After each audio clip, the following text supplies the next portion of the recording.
మరి సిద్దిపేటకు వెళ్తూ మధ్యలో డోలుకాపూర్లో మరి ఇక్కడ ఇన్ఛార్జ్ అయినటువంటి నరసన్న గారి నాయకత్వంలో మరి గజ్వేలు కాన్స్టిట్యున్సీలో ఇక్కడ భోజనం చేయడం జరిగింది. మా బంగారెడ్డి అన్న భోజనం పెట్టాడు. ఇక్కడ నుంచి సిద్దిపేట వెళ్ళి అక్కడ రోడ్ షో కార్యక్రమం ఉన్నది. ముఖ్యంగా ఇక్కడ వచ్చిన నాయకులందరూ కూడా చాలా ప్రభావితం చేయగలిగినటువంటి నాయకులు.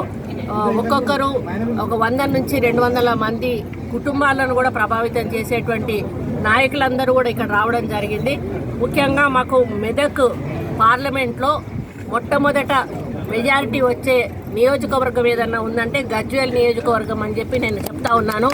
ఎందుకంటే ఇక్కడ గత సీఎం 9.5 సంవత్సరాలు పరిపాలించినా కూడా ఈరోజు గ్రామాలలో చూస్తూ ఉన్నాము అభివృద్ధి అనేది శూన్యంగా కనిపిస్తూ ఉన్నది. మరి ఆయన సొంత నియోజకవర్గాన్నే ఆయన అభివృద్ధి చేసుకోలేని వాడు మరి తెలంగాణను కూడా అభివృద్ధి చేయలేడు అని అర్థమయ్యే ప్రజలు ఈరోజు ఆయన ఇంటికి పంపించారు.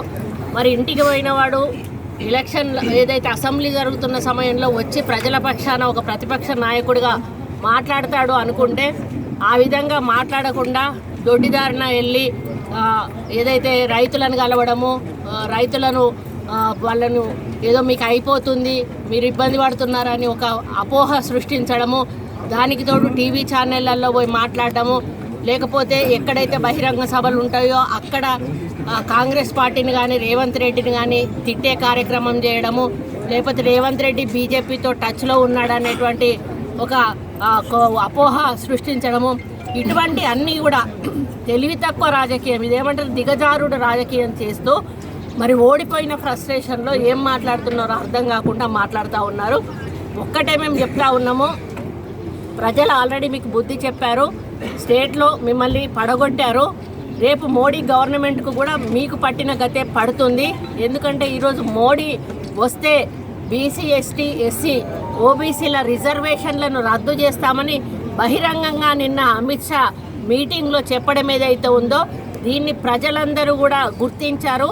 మరి ఆ ప్రభుత్వం వస్తే ఉక్కుపాదంతో మా రిజర్వేషన్లు తొక్కేసినట్టయితే మా పిల్లల భవిష్యత్తులో సర్వనాశనం అయిపోతాయి. కాబట్టి మేము ఎట్టి పరిస్థితుల్లో బీజేపీకి వెయ్యము అని చెప్పి మాట్లాడుకుంటా ఉన్నారు.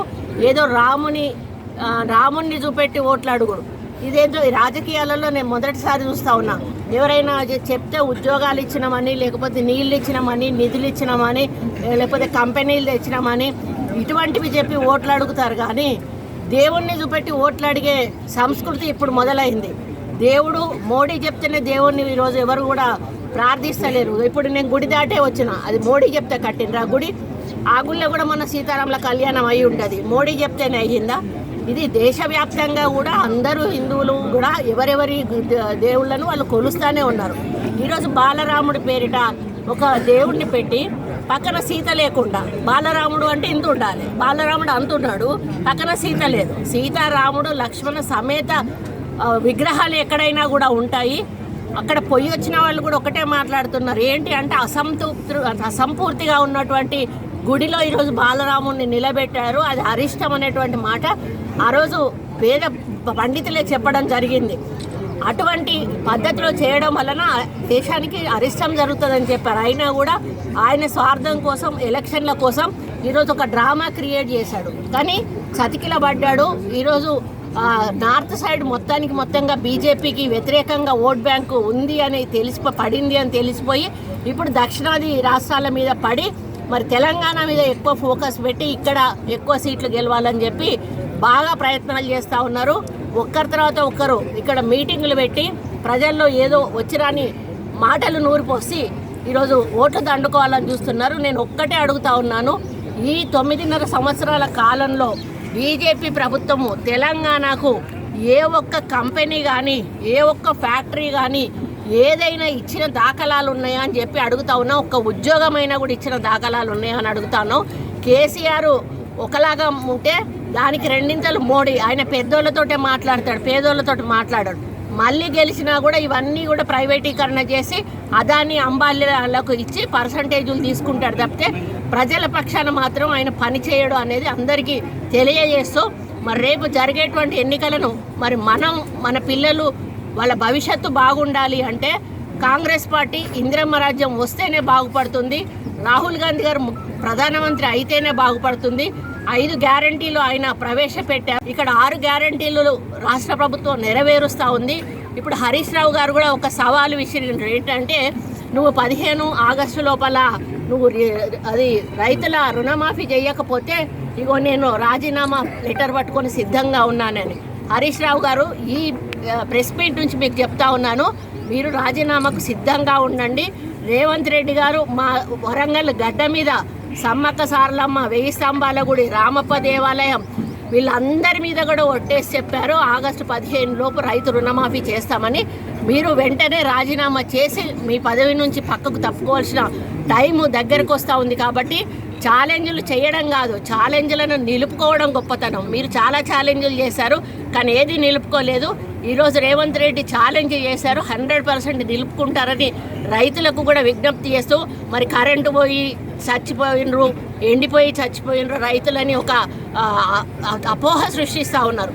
చాలా తప్పు అది. ఎందుకు అని అంటే కొన్ని కారణాలు, వేరే కారణాలతోటి రైతుల ఆరోగ్యం బాగాలేకనో, యాక్సిడెంట్స్ అయితేనో అవన్నీ లెక్కగట్టి 280 మంది రైతులు చనిపోయారనేటువంటి మాట హరీష్ రావు మాట్లాడడం హాస్యాస్పదం. మీరెన్నడన్నా ప్రభుత్వంలో ఉన్నప్పుడు మరి వరదలు వచ్చినప్పుడు ఏ రైతునన్నా వెళ్ళి ప్రశ్నించారా? వాళ్ళను పరామర్శించారా? వాళ్ళకి నష్టపరిహారం ఇచ్చారా?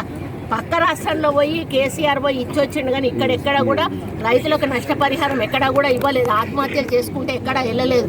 యాక్సిడెంట్లు అయి, బస్సు యాక్సిడెంట్లు అయి కొండగట్టు ప్రాంతాలలో చాలామంది చనిపోతే కూడా వెళ్ళలేదు. అమ్మాయిల మీద అత్యాచారాలు అయ్యి అమ్మాయిలను చంపేసినా కూడా వెళ్ళలేదు. కనీసం ప్రజల సమస్యలు పట్టించుకోలేదు.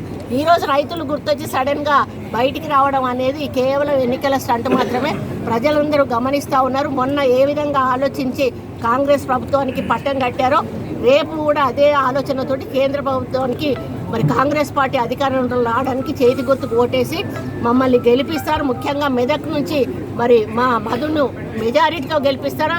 ఈ యొక్క గజ్వేల్లో మెజారిటీ వస్తుంది, మాకు సిద్దిపేటలో కూడా మెజారిటీ వస్తుందని తెలియజేస్తూ మరి మెదక్ సీటును మేము గెలిపించి రాహుల్ గాంధీ గారికి కానుకగా ఇస్తామని ఈ సందర్భంగా తెలియజేస్తాం.